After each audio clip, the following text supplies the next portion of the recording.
Queridos irmãos, amada igreja, a paz do Senhor Jesus. Amém.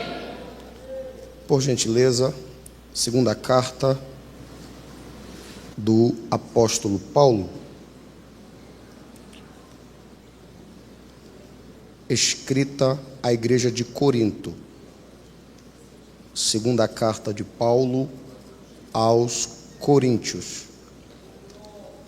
Nós vamos ler 3 versículos da palavra do nosso bom Deus, que estão no capítulo de número 12.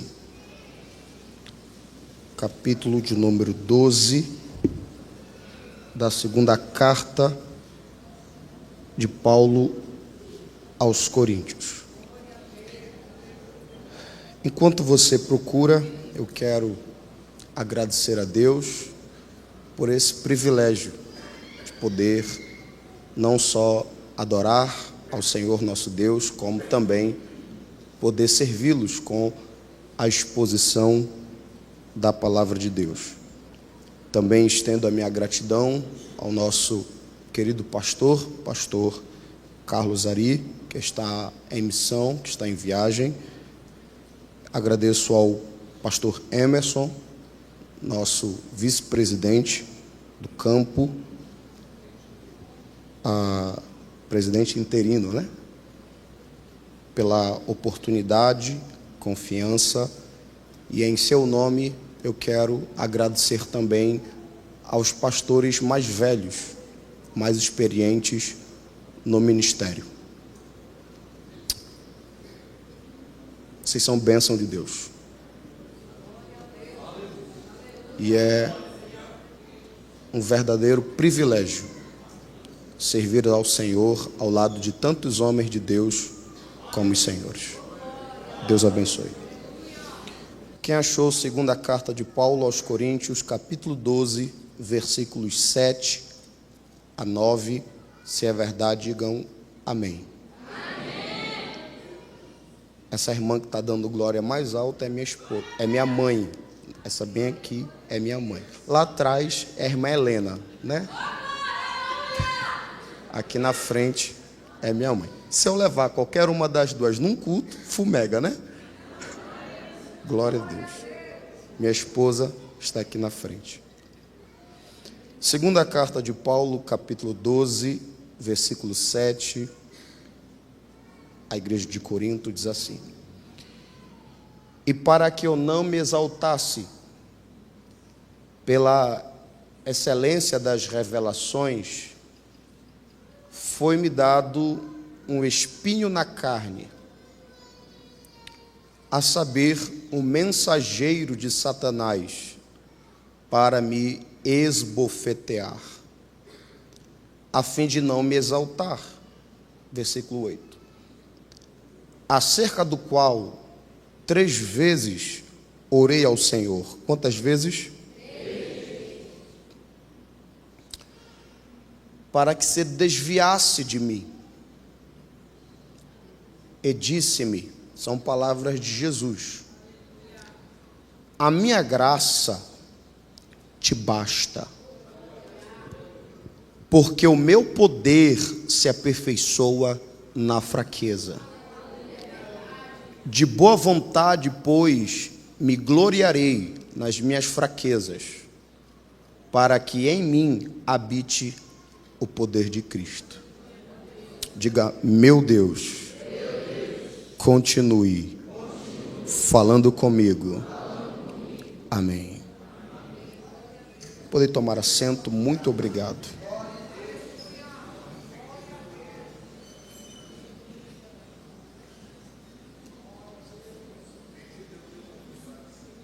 Você pode me ajudar, meu irmão?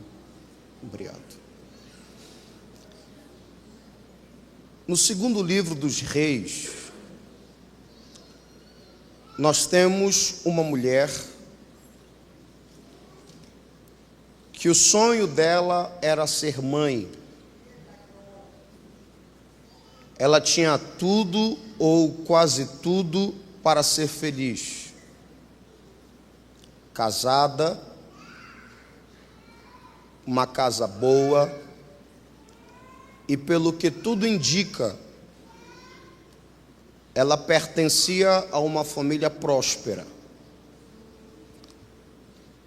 Só que na tradição judaica se entendia que a bênção do Senhor estava na fertilidade, na descendência dos filhos. Tanto é que o Salmo 127, verso 4 diz que os filhos são herança do Senhor. Esta mulher serviu com alegria, com dedicação, os homens de Deus, a saber, Eliseu. E um dia Eliseu perguntou ao seu servo: essa mulher tem nos ajudado tanto, o que nós podemos fazer por ela? E ele perguntou isso, e ela disse: não preciso de nada, tenho tudo que necessito. E o seu discípulo, seu moço, disse: ela não tem filhos. E o profeta liberou uma palavra profética: daqui a 1 ano, tu estarás segurando em teu colo o teu milagre. Tu serás mãe de um menino. A palavra foi tão forte que ela disse: não, meu Senhor, não minta a tua serva. Mas a palavra do Senhor se cumpre. O menino nasce, cresce. Um dia o menino está trabalhando com o pai. O menino sente uma dor de cabeça. E agora aquele pai diz: vai ter com a tua mãe. Ela pega o menino, tenta de alguma forma fazer com que a dor de cabeça vá embora. A dor de cabeça não vai, e pior, o menino morre. Aquele menino não era só um menino. Aquele menino era o sonho que se tornou realidade na vida daquela mulher. Aquele menino era a misericórdia de Deus encarnada para ela. Aquela mulher deixa o menino no quarto do profeta e ela vai ao seu marido dizendo: me libere, para que eu vá até ter o homem de Deus. O marido acha estranho, ele diz: não é festa, não é lua nova. E por que você quer ir ao homem de Deus? Ele se preocupa. Está tudo bem? A mulher diz: está tudo bem, tudo bem. E ele então despede a mulher. Quando ela vai se aproximando do homem de Deus, o homem de Deus manda o seu moço ir ter com ela. Estás precisando de alguma coisa? Como posso ajudar? Ela disse: não, vai tudo bem. Perceba então que por pelo menos 2 vezes essa mulher disse que estava tudo bem. Mas pergunto a vocês: estava tudo bem? Não. Na verdade, não estava nada bem. Essa mulher estava bem por fora, mas mal por dentro. Você já deve ter ouvido o ditado que diz que as aparências enganam. Às vezes nós não sabemos, mas por trás de sorrisos se escondem lágrimas. Às vezes nós não sabemos, mas por trás de um tudo bem existe um coração em crise. Eu lembro um dia que estava pregando num círculo de oração. Era uma campanha embasada em Josué capítulo 6. E eu estava pregando naquela campanha, e enquanto ministrava, o Espírito Santo falava comigo: chame esta mulher que está na tua frente e ore por ela, porque ela está com depressão. Eu dizia: isso não pode ser o Espírito Santo, isso é coisa da minha cabeça, isso é coisa da minha imaginação, porque eu olhava para a irmã bem vestida, arrumada, e eu dizia: uma irmã assim não pode estar com depressão. Quem estudou um pouco dos sintomas da depressão sabe que uma pessoa geralmente que tem depressão, ela não quer se arrumar, às vezes ela não quer tomar banho, ela se joga, ela entra num quarto e ela não quer sair de lá. Aquela mulher bem vestida, eu dizia: não, isso é imaginação. Só que enquanto eu ministrava, o Espírito Santo me dizia: chame esta mulher e ore por ela, porque ela está em estado avançado de depressão. No final da pregação, eu cedi à voz do Espírito Santo. Eu disse: irmã, eu quero orar por você, vem aqui à frente. Chamei duas irmãs, uma delas é Diana, o nome da outra me foge a memória, irmã Neia, mas é de um outro campo. Elas colocaram as mãos sobre a irmã, e enquanto nós orávamos, eu comecei a repreender a depressão, eu comecei a repreender o pensamento do suicídio. Eu não sabia de nada, eu não tinha intimidade com esta mulher. Terminou o ciclo de oração, tinha um café da manhã abençoado, e você sabe o ditado: crente não bebe, mas come bastante. Eu já estava indo em direção à mesa para pegar 2 pães e comer. Quem me conhece sabe que é mais do que isso, mas estou reduzindo, né? Aquela irmã me chama, a maquiagem toda borrada por conta das lágrimas. Ela diz: pastor, eu quero conversar com você. Pois não, irmã, sente aqui. Ela disse: pastor, era uma terça-feira, eu estava decidida, escute isso, eu estava decidida a tirar a minha vida, eu ia me suicidar. Perdi meu pai faz pouco tempo e agora perdi minha mãe. Meu marido ia viajar sexta-feira agora para Santa Catarina a trabalho, e eu havia estabelecido no meu coração que quando ele fosse, eu tiraria a minha vida, porque eu já não quero mais viver. O que me marcou nessa experiência é que você nunca diria aquilo daquela irmã. O semblante dela não dizia isso. A forma que ela se vestia não dizia isso. Mas eu me lembro as palavras de Deus a Samuel. 1 Samuel, capítulo de número 16, versículo de número 7. O Senhor Deus diz a Samuel: Samuel, não olhes para a sua aparência, porque o Senhor não vê como o homem vê. O homem contempla a aparência, o homem contempla o exterior, mas eu, Samuel, contemplo o coração. Em Jeremias capítulo 17, versículo 10, está escrito que eu, o Senhor, sou aquele que sondo mentes e que esquadrinha corações. E é nesse sentido, é nessa direção, a palavra que Deus me deu para esta noite. O apóstolo Paulo aqui, no texto que ora lemos, está fazendo algo que muito dificilmente um obreiro faz, um líder faz. O apóstolo Paulo está abrindo o seu coração,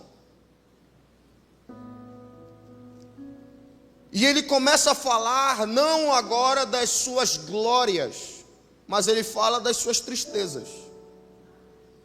das suas angústias. Ele diz: eu preciso contar algo para vocês. Eu tenho um espinho na carne. Eu tenho um mensageiro de Satanás que me esbofeteia. Além de me trazer dor, ele me humilha. E geralmente não é essa postura que nós assumimos. Nós queremos, enquanto líderes, sempre parecer super-homens. E esquecemos que até super-homem tem o seu momento de fraqueza ao lidar com a criptonita. Queremos vestir uma veste que esconde as nossas fraquezas, sendo que não somos melhores que Jesus.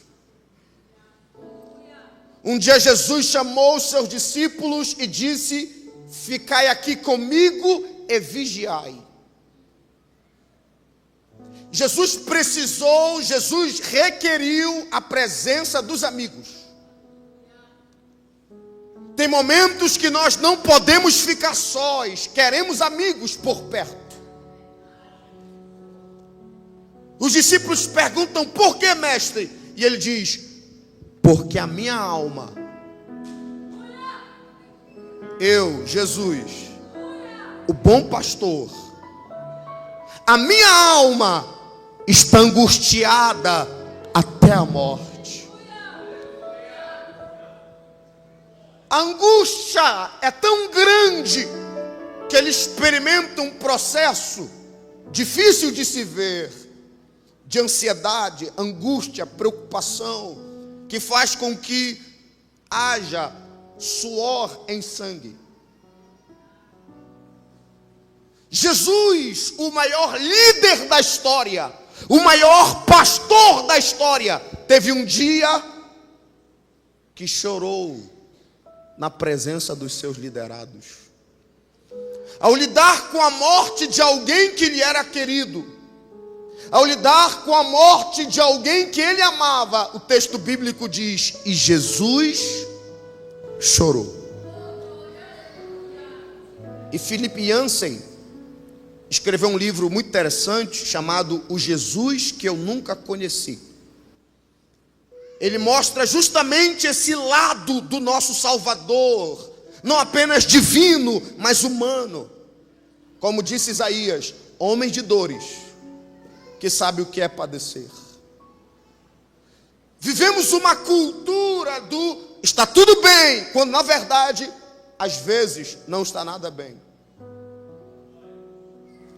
E enquanto isso não mudar, teremos líderes em depressão, que sorriem na igreja, brincam, mas em casa choram amargamente. Pior do que isso, teremos líderes tirando a sua própria vida, como nós temos visto nos últimos anos.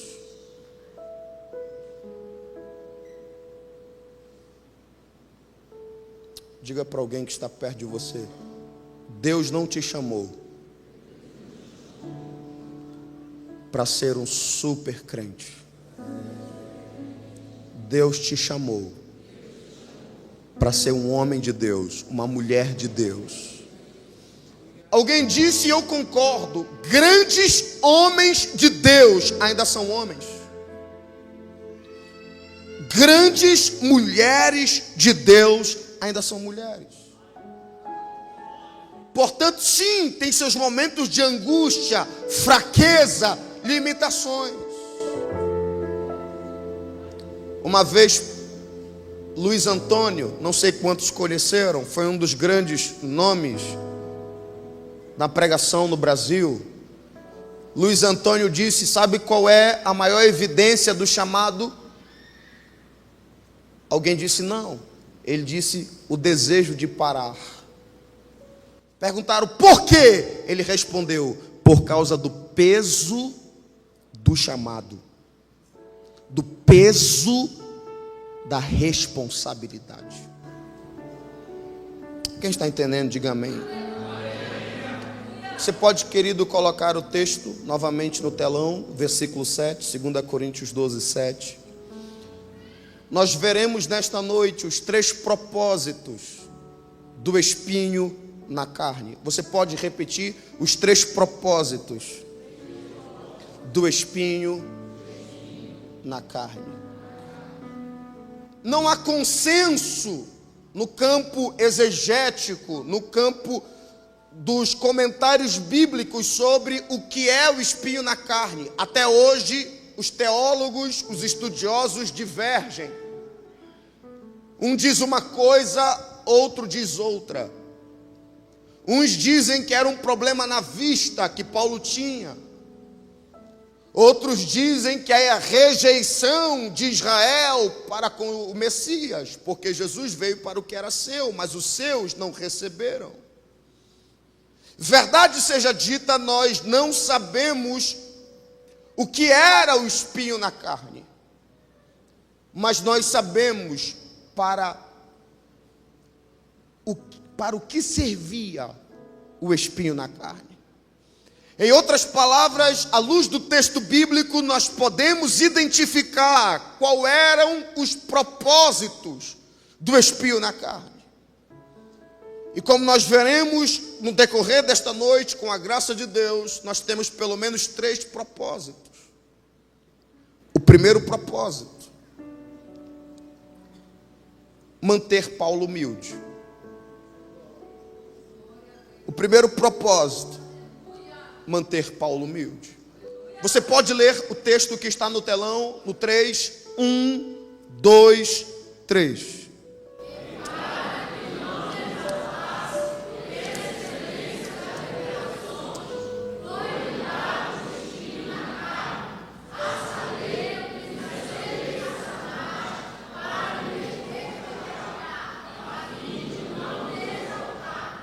Perceba que no início do versículo, e para que eu não me exaltasse, e no fim do versículo, a fim de que eu não me exalte.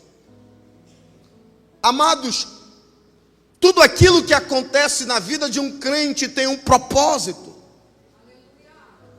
Tudo aquilo que acontece na nossa vida tem um propósito, tem uma finalidade. E Paulo aqui diz que o propósito do espinho na carne era, em primeiro lugar, mantê-lo humilde. Sabe por quê? Porque, amados, é muito fácil ser humilde quando você não tem nada. É muito fácil você ser humilde quando você não é ninguém. É muito fácil você ser humilde quando você não tem um nome. É muito fácil você ser humilde quando você é um novo convertido. É muito fácil você ser humilde quando ninguém te chama para você pregar. É muito fácil ser humilde quando ninguém te chama para você cantar. É muito fácil. O desafio é você se manter humilde quando Deus te usa. O difícil é ser humilde quando Deus te dá um nome. E Provérbios capítulo 22, versículo 1 diz: mais vale o bom nome do que muitas riquezas. É difícil se manter humilde quando você tem, quando você pode, quando você é. É por isso que Jeremias diz no capítulo de número 9, versículo 23, não se glorie o sábio na sua sabedoria. Não se glorie o forte na sua força. Não se glorie o rico na sua riqueza. Mas o que se gloriar, glorie-se nisto, em me conhecer, diz o Senhor dos Exércitos. Diga para alguém que está perto de você, quando Deus te exaltar, permanece humilde.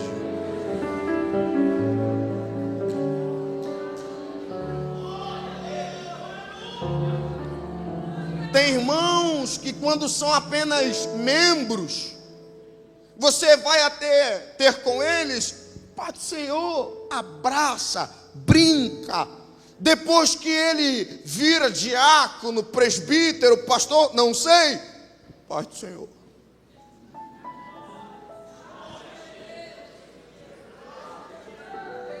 Obrigado. Pastora Vânia me lembrou algo aqui. Tem irmãos que Deus deu o cargo e ele agora é dirigente, supervisor. Aí você chega assim com ele, irmão fulano. Ele diz, irmão não. E sabe o que é engraçado? Sabe o que é engraçado? Paulo era apóstolo. Paulo era apóstolo.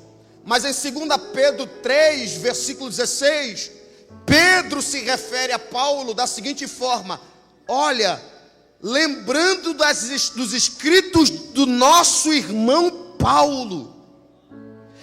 Pedro não se refere a Paulo como um apóstolo. Pedro se refere a Paulo como irmão. Porque o fato de você ser pastor, presbítero, diácono, dirigente, líder do círculo de oração, não deixa com que você seja um irmão.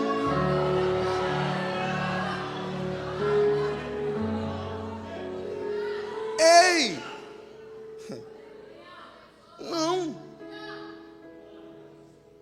Tem um livro importante. Ego, meu maior inimigo. Ego Transformado, também do Tim Keller. São boas leituras. Pastor, e Deus se preocupa com isso? Sim. Porque escute isso, Provérbios capítulo 18, versículo 12 diz: assim como a humildade precede, vem antes da honra, a soberba precede a ruína.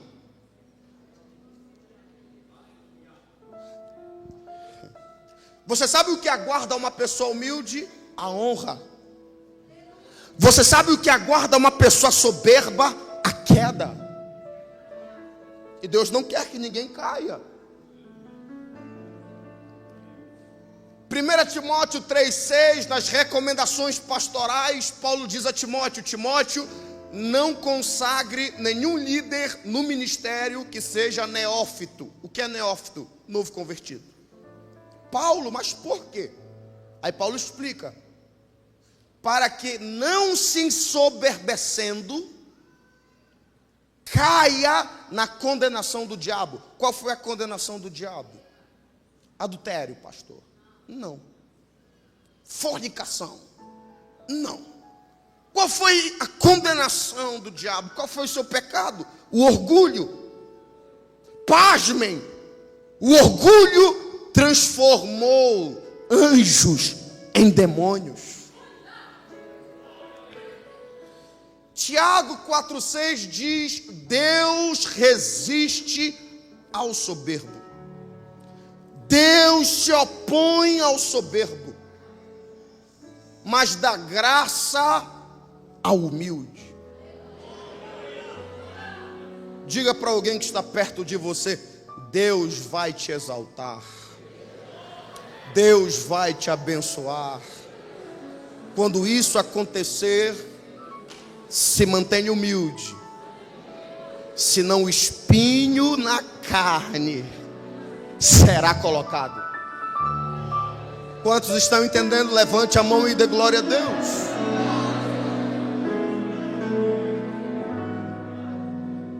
Você me permite usá-lo como exemplo? Tiago 4,6 diz: Deus resiste ao soberbo, mas dá graça ao humilde. É como se o soberbo, fique de frente para mim, Samuel, é apenas um exemplo. Eu sei que você é um homem de Deus. Ó, tem até fã, né? Glória a Deus. Tem até intercessor. Deus se opõe ao soberbo. Samuel, claro que você não vai fazer muita força, porque eu sei que você é forte. Mas você vai tentar passar para este lado. Tudo bem? Tente passar. Até forte, mais forte que eu. Tu malha, não. Tenta dar um jeito, não faz tanta força. Quase desloco o meu braço aqui, mas tudo bem. Tenta dar uma volta aqui. Opa. Consegue passar, Samuel? Não. Hã? Não. Por que, gente? Tem uma mão aonde? Na frente. Psiu. Tem gente, fica aqui, Samuel, rapidinho. Tem gente que é bom. Tem gente que canta bem. Tem gente que conhece muito a palavra, mais do que eu, mais do que outras pessoas. Mas quando cantam, quando pregam, tem gente que está muito tempo envolvido, né? Entre aspas, mas não prospera, não cresce. Por quê? Há uma mão. Porque Deus se opõe ao soberbo. Isaías 43, versículo de número 13. Ainda antes que houvesse dia, eu sou, e não há ninguém que possa escapar das minhas mãos. Não passa, a mão está aqui. Mas escuta, o texto não fala só sobre o soberbo, o texto também fala sobre o humilde. Enquanto o soberbo tem uma mão na frente dele, o humilde tem uma mão aqui. Fica de frente para lá, Samuel.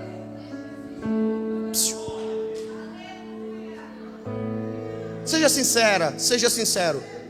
Pastores aqui na tribuna, houve um momento que vocês quiseram parar, sim ou não? Houve um momento que vocês disseram, não, vou fazer outra coisa da minha vida, sim ou não? Quem já passou por essa experiência? Levantei até o pé agora. Só que enquanto a mão de Deus está no peito do soberbo, a mão de Deus está na costa do humilde. Samuel, tenta voltar, tenta.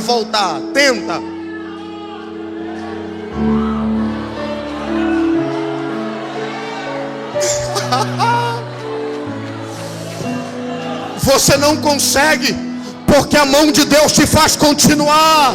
Você não consegue, porque a mão de Deus te faz continuar. Quem pode levantar a mão e por um minuto adorar aquele que vive, reina, te sustenta, te dá força, te dá graça, te dá ânimo, te dá poder, te ajuda.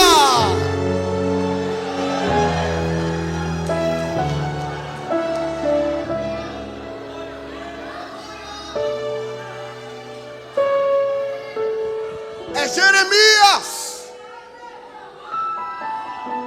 Jeremias nasceu com um propósito. Você nasceu com um propósito. Deus te fez de propósito. Jeremias ouve a voz do Senhor e diz: ainda antes que tu te formasse, no ventre da tua mãe eu te conheci. Te consagrei e te constituí profeta às nações. Só que Deus, desde o princípio, anunciou a Jeremias os dramas, as perseguições, as dificuldades. Deus disse: Jeremias, pelejarão contra ti, mas não prevalecerão, porque eu sou contigo para te livrar. Mas tem uma hora que a gente cansa, porque grandes homens de Deus ainda são homens, mulheres de Deus ainda são mulheres. No capítulo 20, Jeremias profetiza não o que o povo quer ouvir, mas aquilo que Deus quer falar. Jeremias é preso, recebe um tapa na cara. Jeremias entra em crise. Às vezes o profeta entra em crise. E Jeremias diz no versículo 7: Senhor, não falarei mais no teu nome, tu me iludiste, e iludido fui. Não quero mais saber desse negócio de ser profeta. Não quero mais saber desse negócio de profetizar. Não quero mais isso. Mas de repente ele diz: todas as vezes que eu digo que não falarei mais do teu nome, todas as vezes que eu digo que eu vou parar, todas as vezes que eu digo vai ser só até o final do ano, eu vou entregar o cargo, A tua palavra vem. A tua palavra vem. A tua palavra vem e queima e arde nos meus ossos. Eu não consigo parar.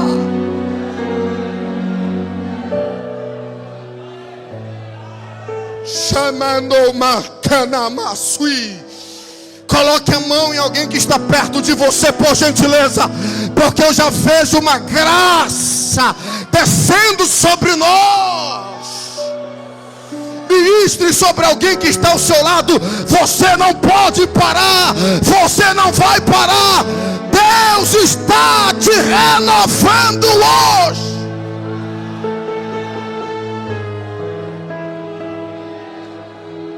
Isso, abre a tua boca. Sai da cova, sai da sepultura, sai da caverna. É noite de voltar a ser o que Deus te chamou para ser.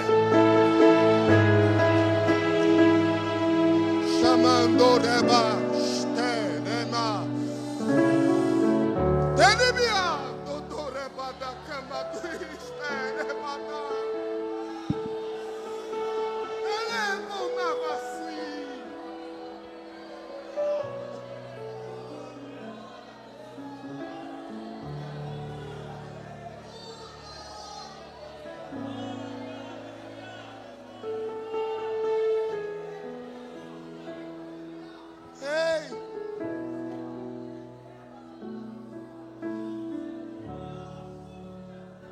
Hernandes Dias Lopes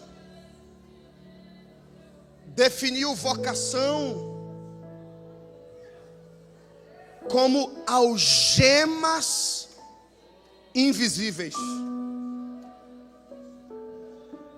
Darley, vocação, algemas invisíveis. Você até quer parar, Josimar, mas não consegue.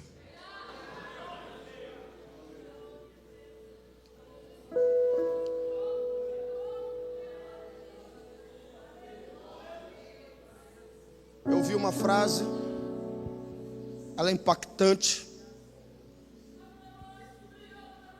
Alguém disse: às vezes parece que os escolhidos não têm escolha.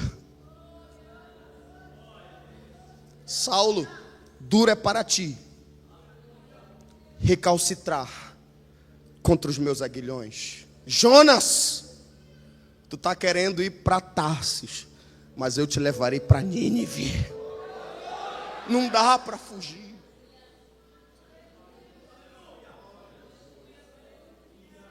Fica de pé, por favor.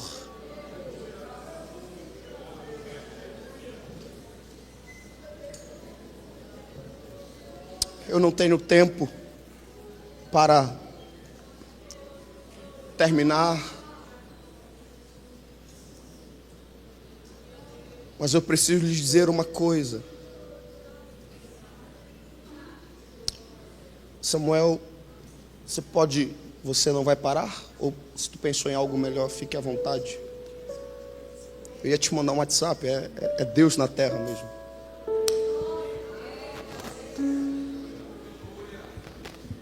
O espinho na carne tinha propósito: manter Paulo humilde. Segundo, aproximar Paulo ainda mais de Deus. O versículo 8 diz: por 3 vezes orei ao Senhor. O espinho na carne levou Paulo a orar, não uma, mas 3 vezes. Tem coisa que, se não acontecer na nossa vida, a gente não ora. Martim Lutero dizia: existem 3 coisas que aproximam o homem de Deus: a palavra, a oração, o sofrimento. Na 3ª vez que Paulo ora, Deus decide falar com Paulo. E a palavra foi: Paulo, a minha graça te basta.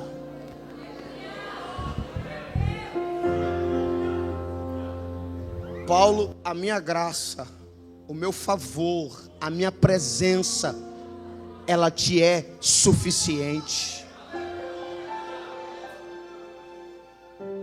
Ele continua dizendo: o meu poder se aperfeiçoa na fraqueza. O espinho na carne também tinha o propósito de fazer com que o poder de Deus fosse aperfeiçoado na fraqueza de Paulo. O que você está querendo dizer? O que você está passando tem um propósito. O que você está vivendo tem um propósito. Deus está no controle. Eu quero encerrar dizendo para você que Paulo terminou sua vida desamparado por amigos. Ele diz: Dimas me abandonou, Aristarco foi embora, Tito também, só Lucas está comigo. Ele diz: na minha primeira audiência ninguém me assistiu. Ele terminou sua vida sozinho, preso, foi perseguido, sofreu naufrágios, apedrejamentos. Ele diz: lutei com feras. As palavras finais desse homem poderiam ser palavras de amargura,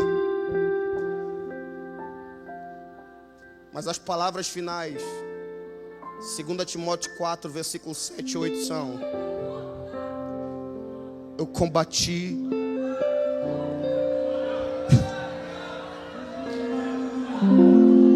o bom combate,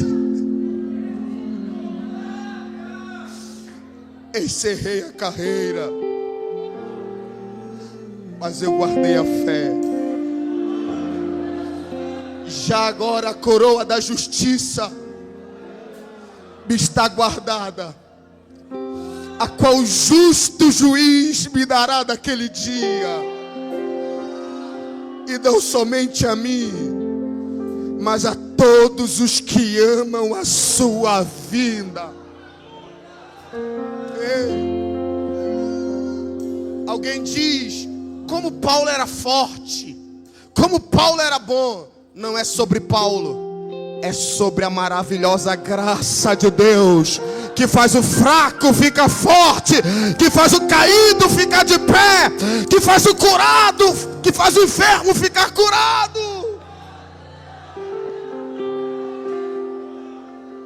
Essa mesma graça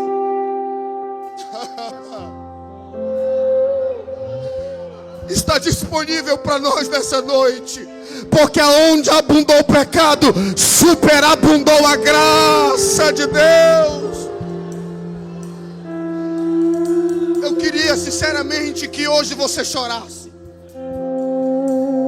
Eu queria sinceramente que hoje você esquecesse que você é líder e simplesmente, como uma criança, no colo do pai, no colo da mãe, chorasse na presença de Deus, porque Deus quer renovar as tuas forças.